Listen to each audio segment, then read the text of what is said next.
വായുമലിനീകരണം, ജലമലിനീകരണം, ശബ്ദമലിനീകരണം ഇവയൊക്കെ നമ്മൾ നിത്യേന ചർച്ച ചെയ്യുന്ന ആഗോള പ്രതിസന്ധികളാണ്. എന്നാൽ ബഹിരാകാശ മലിനീകരണത്തെപ്പറ്റി നിങ്ങൾ കേട്ടിട്ടുണ്ടോ?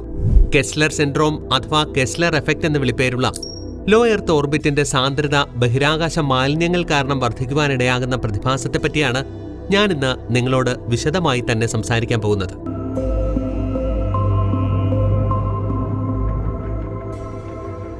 അളക്കുവാനാകാത്ത വിധം വ്യാപിച്ചു കിടക്കുന്ന ഈ പ്രപഞ്ചത്തിൽ സംഭവിക്കുന്ന അനേകം പ്രതിഭാസങ്ങളിലൊന്നായി കെസ്ലർ എഫക്റ്റിനെ കാണുവാൻ സാധിക്കില്ല.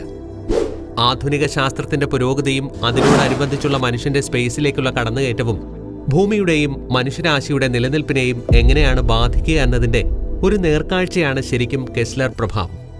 എന്താണ് യഥാർത്ഥത്തിൽ കെസ്ലർ എഫക്റ്റ്? 1978 നാസയിലെ ശാസ്ത്രജ്ഞരായ ഡൊണാൾഡ് ജെ കെസ്ലറും ബേർട്ടൺ ജെ കോർ പലായസും ചേർന്നാണ് ഇങ്ങനെ ഒരു പ്രതിഭാസത്തെ ലോകത്തിനു മുന്നിൽ അവതരിപ്പിക്കുന്നത്. Collision frequency of artificial satellites, the creation of a debris belt എന്ന തലക്കെട്ടോടുകൂടി പ്രസിദ്ധീകരിച്ച ലേഖനത്തിൽ കെസ്ലറും ബോട്ടണും ബഹിരാകാശ മാലിന്യങ്ങൾ അഥവാ സ്പേസ് ഡീബ്രി ഭൂമിയുടെ ചുറ്റുമുള്ള സാറ്റലൈറ്റുകളുടെയും മറ്റും സഞ്ചാരപാതയായ ലോ എർത്ത് ഓർബിറ്റിൽ തടസ്സങ്ങൾ സൃഷ്ടിക്കുവാനുള്ള സാധ്യതയെപ്പറ്റി പരാമർശിച്ചിരുന്നു. പിന്നീട് ഇങ്ങനെ വർഷം തോറും കുമിഞ്ഞുകൂടുന്ന സ്പേസ് ഡീബ്രി അസ്ട്രോയിഡുകൾക്ക് സമാനമായി കൂട്ടിയിടിച്ച് കൂടുതൽ വസ്തുക്കൾ ലോ എർത്ത് ഓർബിറ്റിൽ വിന്യസിക്കുന്ന ഈ സമസ്യയ്ക്ക് കെസ്ലർ സിൻഡ്രോം എന്ന പേര് നൽകുകയുമുണ്ടായി. കൂടുതലായും സാറ്റലൈറ്റുകളുടെയും സ്പേസ് ക്രാഫ്റ്റുകളുടെയും ഭാഗങ്ങളും റോക്കറ്റുകളുടെ അവശിഷ്ടങ്ങളും എക്സ്പ്ലോഷൻ പഠനങ്ങളും മറ്റ് ബഹിരാകാശ ദൗത്യങ്ങളുമൊക്കെയാണ് ബഹിരാകാശ മാലിന്യത്തിന്റെ പ്രധാന ഉറവിടങ്ങൾ.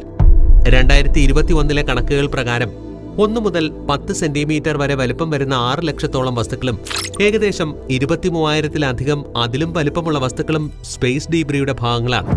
മേൽപ്പറഞ്ഞ കണക്കുകളെ സാധൂകരിക്കുന്ന പല സംഭവങ്ങളും കഴിഞ്ഞ ഏതാനും ചില വർഷങ്ങളിൽ ലോകമെമ്പാടും റിപ്പോർട്ട് ചെയ്യപ്പെട്ടിട്ടുമുണ്ട്.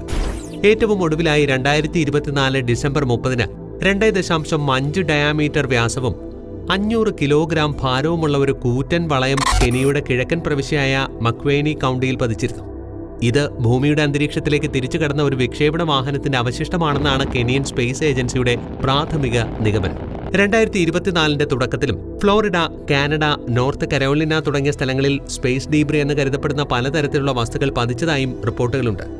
അടുത്തിടെ ഫ്ലോറിഡയിൽ ഒരു കുടുംബം തങ്ങളുടെ വീടിന് മുകളിൽ ലോഹ കഷ്ണം പതിച്ചതിനെ തുടർന്ന് നാസയ്ക്കെതിരെ നിയമ നടപടികൾ വരെ സ്വീകരിച്ചിരുന്നു.